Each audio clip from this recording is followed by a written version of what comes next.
பண்புடை பெரியர் 18/2/1992 கும்பகோணம் மகாமகத்திலே நடந்த கூத்தை பாருங்கள். இந்துக்களது புராணத்தின்படி 12 ஆண்டுக்கு ஒரு முறை கங்கையை கூட கும்பகோணம் தெப்பக்குளத்தில் வந்து கலந்திடுமாம். ஆகவே அப்போது அதில் நீராடுவதற்காக கும்பகோணம் கோவில்கள் அனைத்திலிருந்தும் உற்சவ மூர்த்திகள் வந்து கூடிடுவாம் தெப்பக்குளத்தில் நீராட. கும்பகோணத்து கோடீஸ்வரர் என்ற கடவுளுக்கு மேலாகவே புதிய தெய்வம் போல கோடீஸ்வரி ஜெயலலிதாவை சசிகலா தோழியுடன் மகாமக குளத்திற்கு எழுந்தருளிய காரணத்தால் ஏகப்பட்ட கூட்டம், கட்டுக்கடங்காத கூட்டம். 21 வெள்ளிக்குடங்களிலே தெப்பக்குளத்து நீரை புரோகிதர்கள் பயபக்தியோடு எடுத்து கொடுக்க இரு தோழிகளும் மாற்றி மாற்றி தலையிலே ஊற்றி கொண்டனர். தெப்பக்குளத்திற்கு வந்த உற்சவ மூர்த்திகளை காண நாதியில்லை. ஆனால் இந்த 2 உற்சவ மூர்த்திகளை காணவே கூட்டம் முண்டியடித்து கொண்டு ஓடியது. காவலர்கள் எவ்வளவோ சொல்லியும் கட்டுப்பாடு இழந்துவிட்டது வெறிக்கூட்டம்.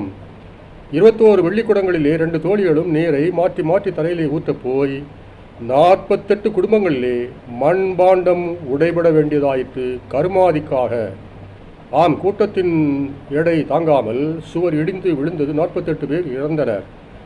ஒப்புமை சொல்ல போனால் பைபிளிலே சாம்சனின் வீர சாகசம் காண திரண்டிருந்த கூட்டத்தின் எடை தாங்காமல் மண்டபத்தின் மேற்கூரை இடிந்து விழுந்து பலர் மாண்டனர் அல்லவா.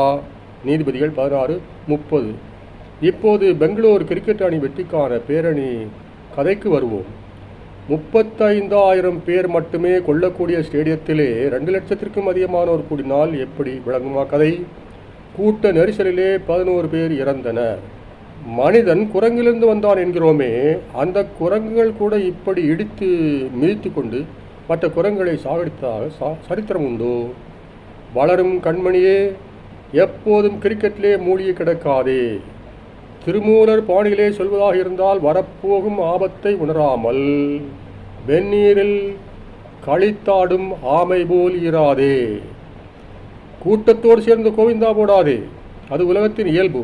டூ வாட் த மாப் டஸ் என்பது போல. ஆனால் வளரும் கண்மணியே, நீ தனித்திருந்து சிந்திக்கவும் வேண்டாமோ?